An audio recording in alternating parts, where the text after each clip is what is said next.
Hello everyone! Today I'll be talking about getting back into art when you feel like you've really just lost your passion for it. Feeling like you've lost your passion is really scary. It can make you feel like you've lost a huge part of yourself and your identity. I was in this exact situation last year and it was horrible. I didn't care about the characters I used to care about, even my own original characters. I didn't care about movies or games.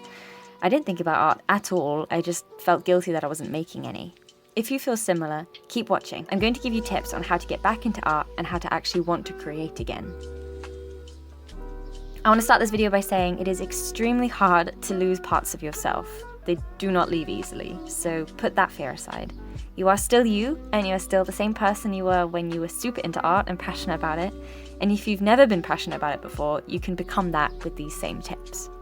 You know those parts about you that you don't like sometimes? The fact that maybe you overthink or get anxious easily? Those parts are hard to shake and can sometimes take a lot of growth and therapy to get rid of.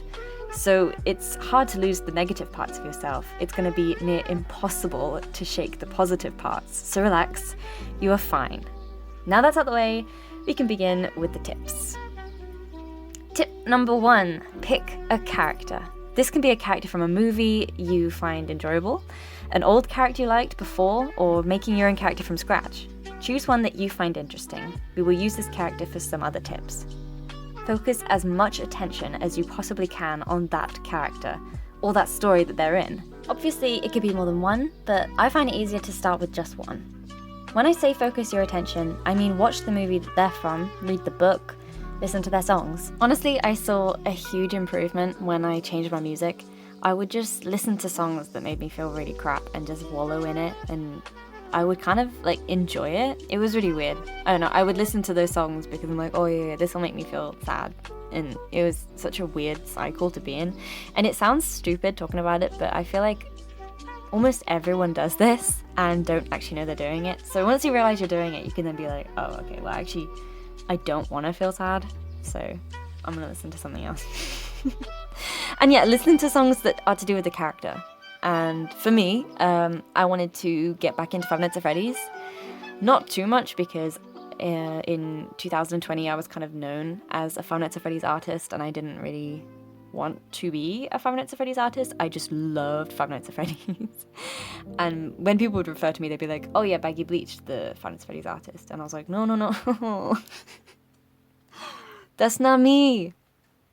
I just love No, I don't love William Afton. Anyway, moving on. I didn't even say the song. There's a new song by The Living Tombstone. Sorry, I'm completely going off script right now. I will go back on script. There's a song by The Living Tombstone, and it just came out, and it's really, really good. And I actually can't remember what it's called. Stuck Inside, and it's really good, and I love it. And it replaced all of the songs that make me sad.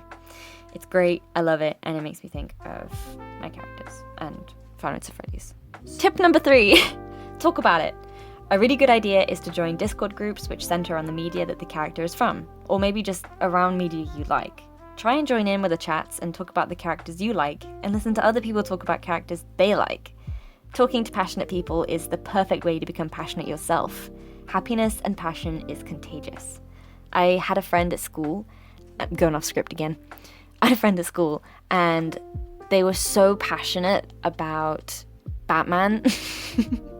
It was the Batman Telltale series, and they also liked the Magnus Archives, and they liked Hannibal, and they liked also It's Always Sunny in Philadelphia and Super Mega. They loved all of those things, and if they're watching it, they know exactly who they are. We're not that close anymore, but they'll know. And because of them, I then got super into Batman and Super Mega. And I did watch a bit of Hannibal, but it was a bit scary. It was a bit too gory for me. I'm a bit of a wuss. And their passion for it completely changed my life. I didn't even think that I would want to watch movies that were fiction. I know that sounds really dumb and boring, but I don't know, I just watched stuff like La La Land, and although that is fiction, I don't know, it's different. It's different to say Lord of the Rings or any Batman movie, you know? So although I would watch them, I wouldn't enjoy them as much as I would if I'd never met that person. And they were just completely amazing, and I feel like I owe everything that makes me happy to them, because I saw someone living the way that I did when I was 12 that I thought I had to grow out of. And I forced myself basically to be like them, because I would hang out with them and their brother, and they would talk about Batman and stuff, and I'd be like, what's going on? I want to know what they're talking about. And so I did all of these tips to join in, basically, and then it just became part of who I was.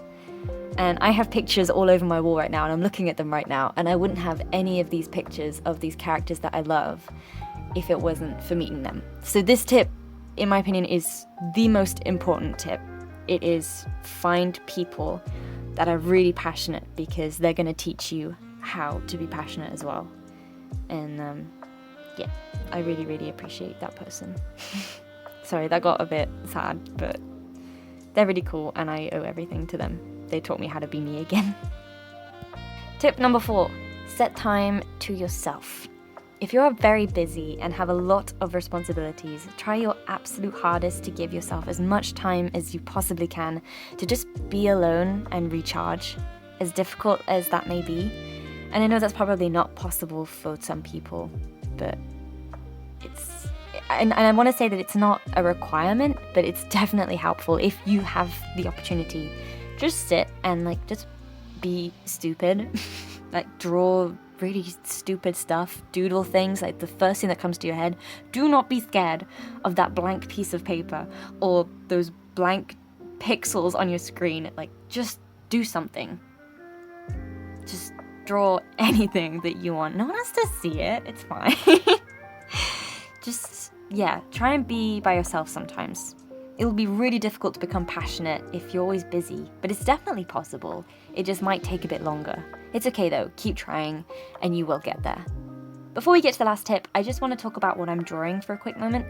This is a hairstyle challenge on my original character, Ash Sparrow. Yeah, I made him when I was super obsessed with Puss in Boots and Pirates of the Caribbean, hence the ginger hair and surname. I was 8 years old when I made this guy.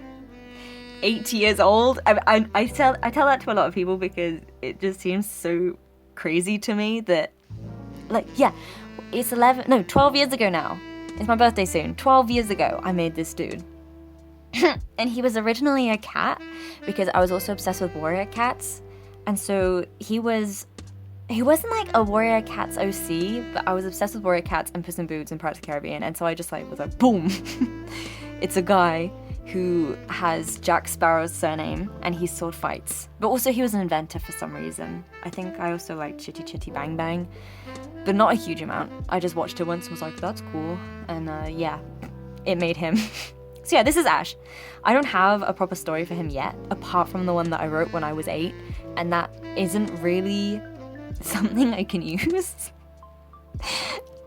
And I wrote it when I lived in the woods, so this just gets weirder and weirder. Me and my family lived in the woods, and I wrote it down on a piece of paper, and it's like covered in mud now, because I would just roll around in the mud and write. So it's not really usable because I was 8 years old, and it is also covered in mud, like some vintage ancient text. So yeah, good luck finding his original story. But yeah, no story from that has seemed to have stuck.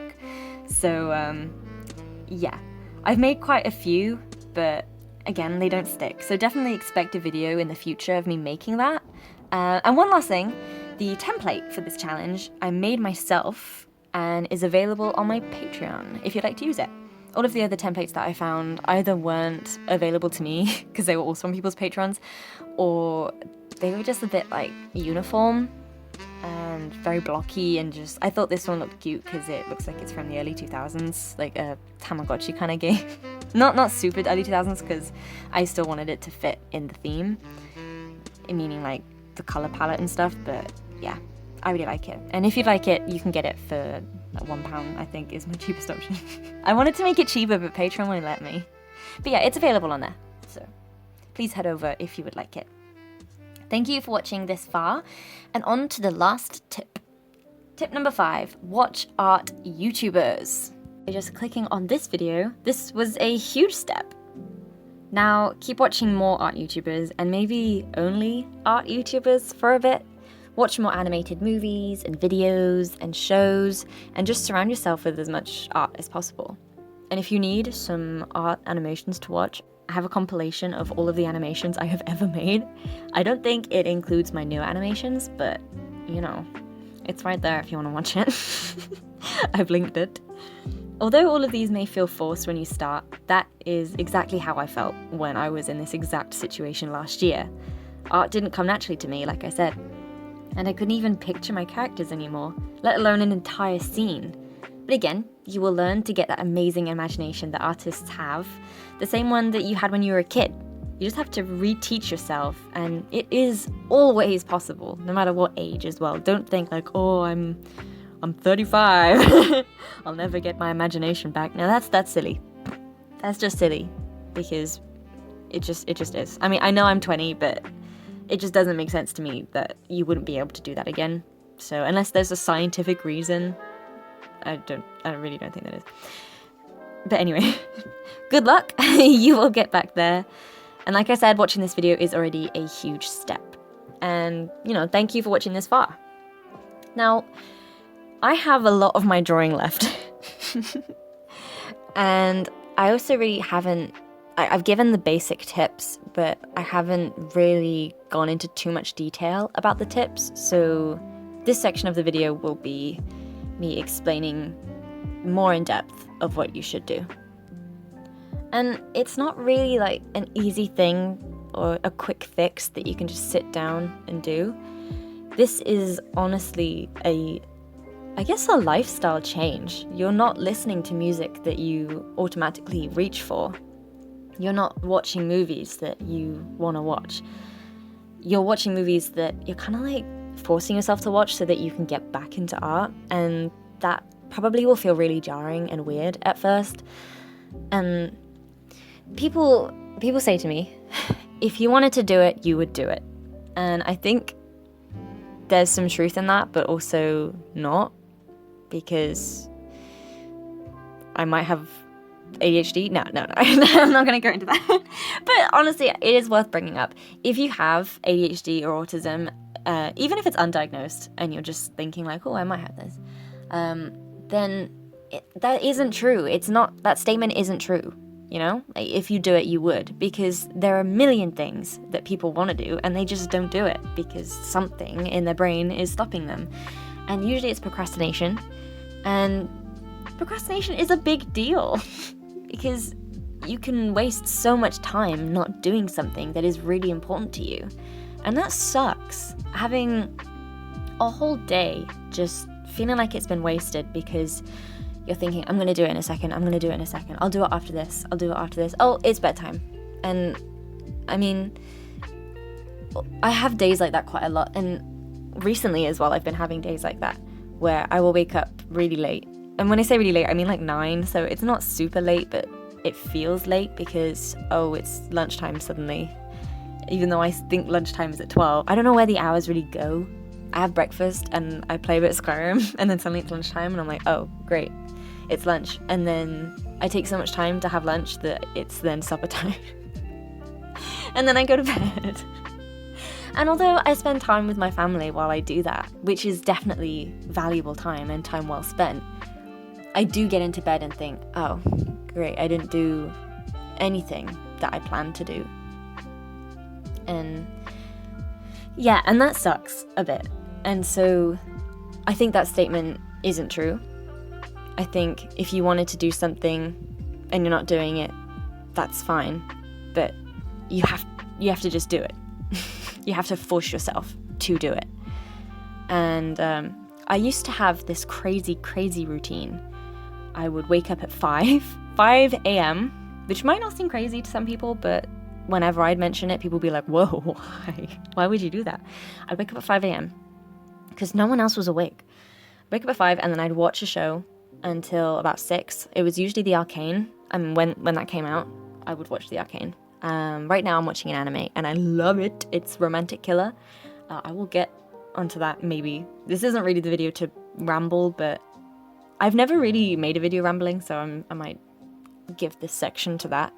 I promise it will be important rambling, most of it. I would watch a video, and then I would like do yoga. I've already mentioned this little routine because it was such a huge part of my life for ages. And then I'd go down and have breakfast, and then I'd come back up and I would start drawing about 7, maybe even 6:30. I would read as well downstairs, and I'm reading Game of Thrones right now. But every single day I would read for about an hour, and that was without fail. I'd go straight up to my room and then I would start drawing, and I'd probably finish drawing around 4 or 5. So how many hours is that? That's about 9 hours of work. That's insane. But I would be doing that almost non-stop. Like, yes, I would have a break for lunch, but I would have lunch and then I would zoom back upstairs to draw again, or animate or write or whatever I was doing. And you know what? I was so productive. I would have comic pages out. I'd do 2 drawings a day for the comic, and I would have an entire chapter out every single month. It was amazing. I would have videos out every day.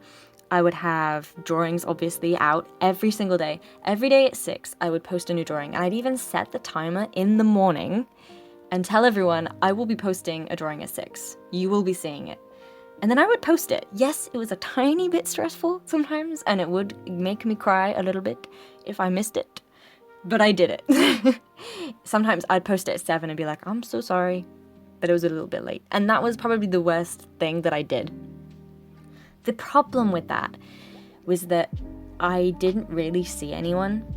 Everyone my age was out partying when I was going to bed. I would go to bed at 9 every single night. Like, I would go to sleep. There was nothing else. I'd be like, okay, it's 8, I'm getting ready for bed. It's 9 now, good night. And usually around 11, I would get a message from someone who'd be like, hey, do you want to come around? And I'm like, dude, I'm asleep, dog. Like, I was living in a completely different time zone. And then I'd wake up at 5, and then they would wake up at 10, and I'd be like, where have you been? It's been 5 hours. Why are you still asleep? And so no one would want to hang out with me because I was asleep. And they were asleep. And no one would hang out with me because I was too busy. So I just didn't have any friends, and I, like, genuinely, because obviously they would stop asking, I genuinely just didn't have any friends at all, and I didn't really see my family because whenever they'd come in, I'd be like, okay, I'm busy, I'm sorry, I'm busy, you gotta go. I mean, I wouldn't say that, but they'd get the message. They were like, oh, okay, she doesn't want to talk right now. And so it was good but lonely. I have friends now that are really productive and like crazy productive. And they're really, really cool, and I love them so much. And I feel really thankful that I have them. But they still don't really live in the same time zone as I was. And so I imagine if I picked up that routine again, I would probably still miss out on quite a lot. Like, we have a games night, which can go into being about 11 o'clock that we end up finishing. And so it's about 12 that I come home. And that's just far too late for me to then wake up at 5 the next day. It's just... that would be cruel on my body. But honestly, I guess it's only about 1 day a week, so I imagine it'd be fine. But then obviously I then have a movie night with my mum, and stuff just gets in the way of that, and it's a big routine to ask of other people to follow. But I don't know, maybe that is a normal thing that you can ask of people, to be like, yeah, we can hang out, but I need it to be within these times. So, I don't know. I'll probably figure that out. And you'll hear in a future video what I figure out. And, people have said to me, like, yeah, just tell me what times. And I guess the problem with the routine I had was that it would be between 4 and, I guess, 8. Which is okay, but that's only 4 hours. So, yeah. I don't know. I think routines and strict routines can be a bit difficult on the brain, because if anything would mess up that routine, I would then feel like such a failure, and that felt so much worse than being unproductive. So yeah, I don't know, but I would feel so good about myself at the end of the day. But that's the predicament that I had, was that I don't know if anyone can relate, but I just felt like I was living in a completely different time zone, and I wouldn't really talk to anyone. And it was just art, pumping art out. So that is kind of a price that I had to pay for passion, because when I'm not drawing, I'm not really thinking about art. So I have to do all these tips every single day. I have to remember these tips and I have to do them because I'm not really quite there yet. I don't dedicate my entire life to art and the passion, which I used to do, obviously, like I just said. I have more things in my life now, like those friends. So I'm learning to have both. I'm learning to put down the art and then talk to them and hang out with them. And that is something that I find a little bit difficult. So my tip right now for that is obviously just assign time to both things. To have a social life and keep that social life within the routine of drawing. And that, I imagine, is an easy thing to do. I don't really know why I find it so difficult. But yeah, that's something that is really, really important. That routine was actually meeting my boyfriend. And I then obviously wanted to hang out with him, and he did not fit that routine. He had a completely different routine to me. And so I then stopped doing mine as much. And then, yeah, I think then being with him, because I hadn't really done that before, falling into his routine obviously broke me out of mine. And then it had been so long. I mean, only like 6 months, which is a long time, but 6 months of not being in that routine and being so invested in a new relationship that I completely lost everything that I was doing. I lost the flow, I lost the momentum, I lost the drive. I just completely had to reteach myself how to enjoy art again. And so I wish there was a video like this when I was in that position. I think there are some, but none of them really were helpful to me, and none of them had any personal experiences in that I could relate to. It just felt like no one had been through this before. My phone ran out of storage, so I'm gonna have to keep this short.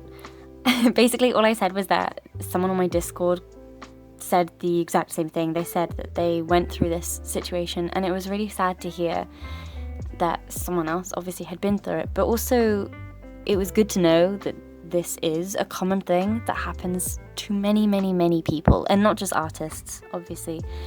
Just some stuff becomes more important than art sometimes, and that's fine. And yeah, you have to then get back into it, and that's also fine.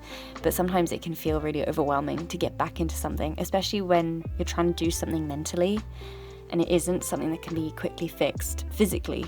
It's not like you can just start drawing every day and want to do it. It's hard to learn to want to do something. And that's what I want to help people with this video. So yeah, thank you for watching this far, and I will see you in the next video. Bye bye.